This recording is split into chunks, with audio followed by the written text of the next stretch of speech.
Kairali news big breaking. Kozhikode DCC office നിർമ്മാണത്തിൽ വൻ സാമ്പത്തിക ക്രമക്കേട് നടന്നെന്ന കെപിസിസി നേതൃത്വത്തിന് പരാതി. കോഴിക്കോട് നിന്നുള്ള 2 കെപിസിസി ജനറൽ സെക്രട്ടറിമാരും ഡിസിസി ഭാരവാഹിയും ചേർന്ന് ക്രമക്കേട് നടത്തിയെന്ന ആരോപണം. കെപിസിസി നേതൃത്വത്തിന് കൈമാറിയ പരാതിയുടെ പകർപ്പ് കൈരളി ന്യൂസിന്.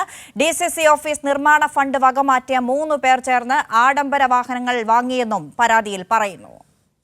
കോഴിക്കോട് പണിത കോൺഗ്രസിന്റെ പുതിയ ഡിസിസി ഓഫീസിന്റെ ഉദ്ഘാടന ഘട്ടത്തിൽ നേതാക്കൾ തമ്മിൽ തിക്കും തിരക്കും കൂട്ടുന്ന ദൃശ്യങ്ങൾ നേരത്തെ തന്നെ വൈറലാവുകയും ട്രോളാവുകയും ചെയ്തതാണ്.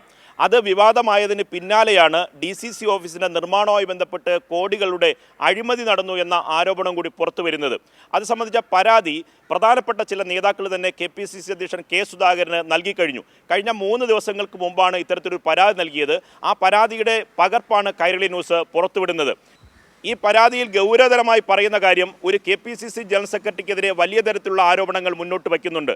അദ്ദേഹത്തിൻ്റെ നേതൃത്വത്തിൽ മറ്റ് 2 നേതാക്കൾ കൂടി ചേർന്ന് വലിയ തരത്തിലുള്ള അഴിമതി ഈ ഡിസിസി ഓഫീസിൻ്റെ നിർമ്മാണവുമായി ബന്ധപ്പെട്ട് നടത്തി എന്നതാണ്.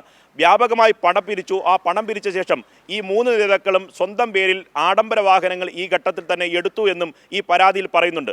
മാത്രമല്ല, ഇതിന് നേതൃത്വം വഹിച്ച കെപിസിസി ജനറൽ സെക്രട്ടറി കെപിസിസി അധ്യക്ഷൻ കെ സുധാകരനെ മറയാക്കി വ്യാപകമായി പണപ്പിരിവ് നടത്തുന്നുണ്ടെന്നും കഴിഞ്ഞ 3 ഉപതെരഞ്ഞെടുപ്പിലും വ്യാപകമായി പിരിവ് നടത്തി ആ ഫണ്ടെല്ലാം വകമാറ്റി എന്ന ആരോപണവും മുന്നോട്ട് വയ്ക്കുന്നുണ്ട്.